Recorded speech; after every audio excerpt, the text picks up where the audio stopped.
Olá, turma. Good afternoon. Como é que vocês estão? Espero que vocês estejam muito bem, tá? E em casa. Pessoal, vou dar sequência hoje à nossa aula sobre personal pronouns e verb to be, né? Vocês viram na primeira aula que eu mandei para vocês que nós temos alguns pronomes pessoais, os mesmos que a gente tem em português, nós também temos em inglês, só que escritos de outra forma, né? E aí eu mostrei esses pronomes para vocês, li como é que a gente fala eles, né? Falei também sobre o verbo to be, o significado, quando é que a gente usa e tal. Hoje eu vou fazer uma rápida revisão, né, do que eu já expliquei na outra aula, vou relembrando para vocês algumas coisas e explicar novas coisas, novas informações que vocês precisam saber, tá? Então, acompanhem aqui comigo e não esqueçam de fazer as anotações de vocês, tá bom? Anotem o que vocês acharem importante, o que vocês forem aprendendo aqui, do que eu for explicando, por favor, vão anotando aí no caderno de vocês, na disciplina de inglês, tá? Porque a gente sempre tem algum exercício, alguma tarefa para fazer e tudo isso vai depender de como é que você está acompanhando. Se você fez a anotação, se você prestou atenção, então você vai fazer a tarefa certinho, tá?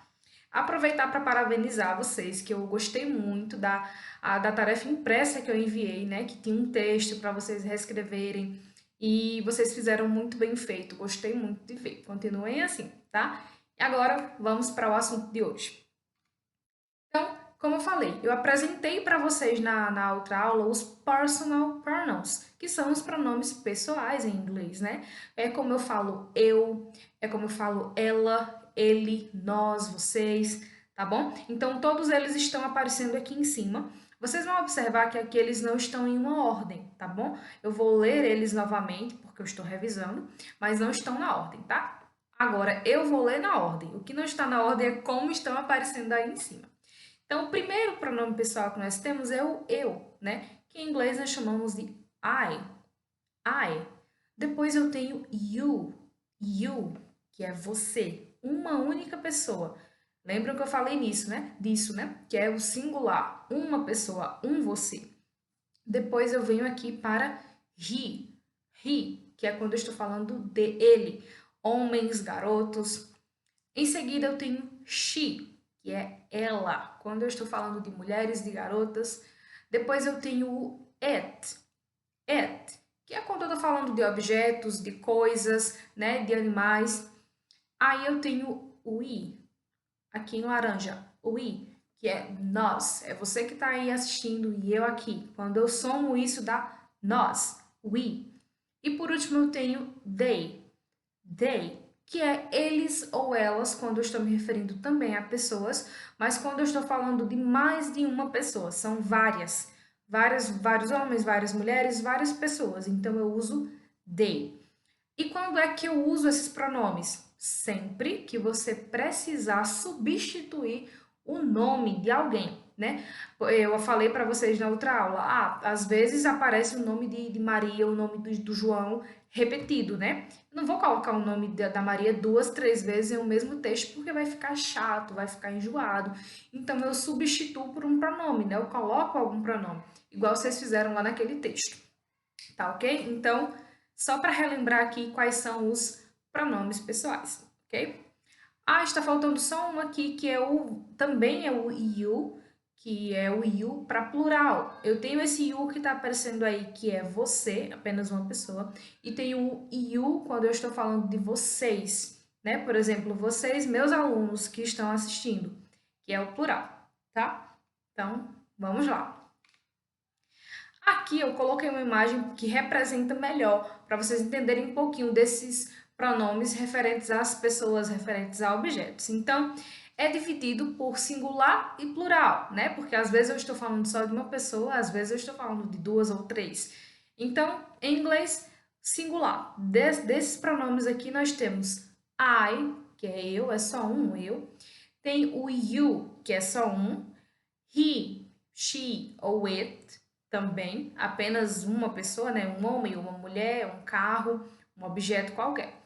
E para plural, no inglês, nós temos we, nós, you, vocês, they, eles ou elas, tá? Então, observem bem essa imagem que eu coloquei aqui. que ela representa muito bem como essa divisão dos pronomes, né? De quem é que eu estou falando, para quem é que eu estou falando.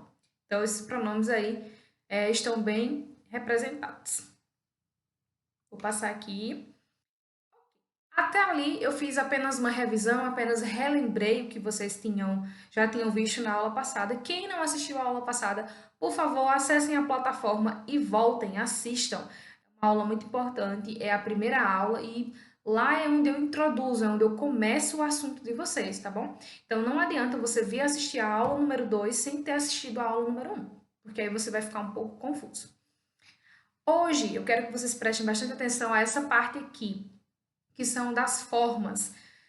Eu acredito que vocês saibam que até mesmo no português, geralmente a gente faz o quê? Nós afirmamos alguma coisa, nós negamos alguma coisa ou nós perguntamos alguma coisa a alguém ou sobre algo, né? Então, no inglês não é diferente. Nós estamos tratando aqui dos pronomes, estamos tratando do verbo to be também. Quando estamos falando do presente, né? Do agora. E aí existem três formas para representar alguma coisa que você queira falar usando pronomes e usando verbo to be. E que formas são essas, professora? Bom, em inglês nós chamamos a mesma forma, é a afirmativa, a negativa e a interrogativa, que em inglês é sim, affirmative, negative and interrogative forms. São as formas afirmativa, negativa e interrogativa das sentenças, das frases que nós temos, né? Então, ó, affirmative em inglês é quando eu afirmo algo positivamente. Por exemplo, quando eu digo assim, Júlia comprou uma maçã. Ou Júlia está muito bonita. Então, eu estou afirmando positivamente, né?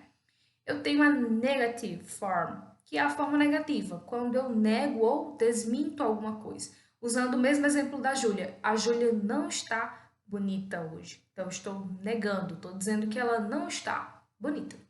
E a interrogative é quando eu quero perguntar alguma coisa em inglês. E eu preciso usar o verbo to be, preciso usar o pronome, né? Porque ou eu pergunto sobre alguém ou eu pergunto sobre alguma coisa. E aí, eu tenho essas três formas também no inglês. E eu vou ensinar vocês como é que a gente usa as formas.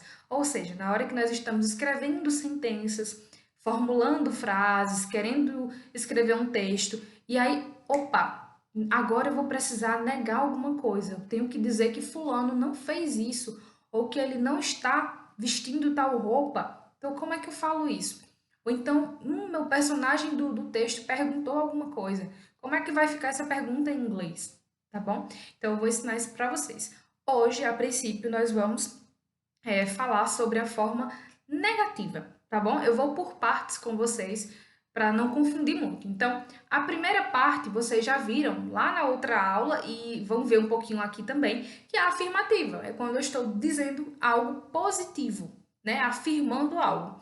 E agora vou falar sobre a negativa, é quando você quer dizer que não está acontecendo tal coisa, que fulano não está de tal forma, ok? Eu vou negar alguma coisa aqui. Então, prestem bastante atenção. Ó, sentenças negativas usando um personal pronoun mais um verb to be. Por que eu coloquei assim? Vejam, geralmente toda sentença vai ter um sujeito e o sujeito ele é a mesma coisa do pronome pessoal, né? Eu tô falando de alguém, de alguma pessoa, de alguma coisa que é o meu sujeito. E o verb to be, vocês lembram que significa ser ou estar. Então, ou alguém é ou alguém está alguma coisa, né? Então, vamos para os exemplos. Coloquei aqui, ó. Anna is beautiful. Anna is beautiful. Ana é ou está bonita, porque a Ana pode ser bonita porque ela nasceu bonita, ou ela pode estar bonita porque se arrumou o cabelo, colocou uma roupa legal, né? Então, ou ela é bonita ou ela está bonita. E aqui eu tenho o quê? Affirmative form, é a forma afirmativa, né? Eu estou afirmando isso, eu estou dizendo que ela é ou que ela está bonita. Agora aqui embaixo, ó, é a mesma sentença, é a mesma frase, só que eu coloquei negando, ou seja, dizendo que ela não está. Então aqui, ó, Anna is not beautiful. Anna is not beautiful. Ana não é ou Ana não está bonita. E aqui apareceu negative form, é a forma negativa. Como é que a gente faz essa forma negativa? Vocês vão observar aqui que eu acrescentei uma palavra logo após o meu verbo to be is, né? Então, é justamente isso, não tem segredo. Para você formar uma frase negativa, para negar alguma coisa, só precisa colocar essa palavra que está aparecendo aí. É a palavra not. É a palavra not, essa que está grifada. Not significa não. Não. Então, onde é que ele aparece nas frases? Sempre depois do verbo to be. Então, o verbo to be é o is. Anna is. Depois do is apareceu not. Então, Anna is not beautiful. A Ana não é bonita ou a Ana não está bonita, ok? Outro exemplo que eu coloquei aqui. Emily is a great friend. Emily is a great friend. Emily é uma ótima amiga. Eu estou afirmando, né? Eu estou dizendo que ela é uma ótima amiga. Então, aqui é a minha forma afirmativa, affirmative form. Agora, eu quero falar que ela não é uma ótima amiga, ela não é uma boa amiga. Então, aqui, Emily is not a great friend. Emily is not a great friend, tá? Então, eu só coloquei o not após o verbo to be. Isso aqui vale para todos os pronomes e todos os verbos to be que vocês encontrarem, tá bom? Aqui eu coloquei o nome de Anna e coloquei Emily, mas vocês poderiam ter aqui o nome de outra pessoa, outro personal pronoun também pode aparecer, né? Se aqui à frente eu fosse falar de novo alguma outra característica da Anna, eu precisaria trocar por she, né? Colocar aqui no lugar da Anna o she. Aqui no lugar da Emily, se eu fosse falar que além de boa amiga, ela é uma ótima conselheira, por exemplo, então, quando eu fosse falar da Emily outra vez, eu precisaria colocar o she, né?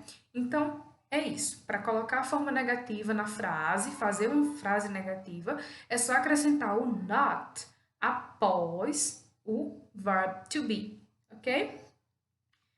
Como eu disse, isso vale para todos os pronomes. Vocês vão observar aí em cima, ó, eu coloquei a tabelinha, coloquei o verbo to be e coloquei o restante de uma frase. Então, por exemplo, eu. I am, vocês lembram, né, que o am é o verbo to be que combina com o I, e somente ele, somente am. Então, I am not a student. Eu não sou um estudante. Depois eu fiz com you. You are not a student. Você não é um estudante. Aqui, he, she ou it is not a student. Então, ele não é uma estudante, ela não é uma estudante, ou ele ou ela não é uma estudante. E aqui embaixo, we, you, they are not students. Então, do mesmo jeito, observe que eu coloquei com todos os pronomes, todos os verbos to be e o not aparece aqui, ó, logo após o verbo to be. E depois do not, você coloca o restante da frase e está pronta, está formada, ok? I am not a student, you are not a student, he, she, or it is not a student, we, you, they are not students. Ok? Sempre lembrando que para formar a negativa eu uso not, tá? Então, pessoal, é isso. A aula de hoje ela não é uma aula muito extensa, tá bom? Porque eu queria mais que vocês vissem essa questão do not nas frases negativas, nas sentenças negativas, ok? Na próxima aula eu vou explicar a vocês como é que a gente faz uma pergunta, né? Como é que eu pergunto algo sobre alguém utilizando um personal pronoun e um verb to be, ok? Então, até a próxima aula.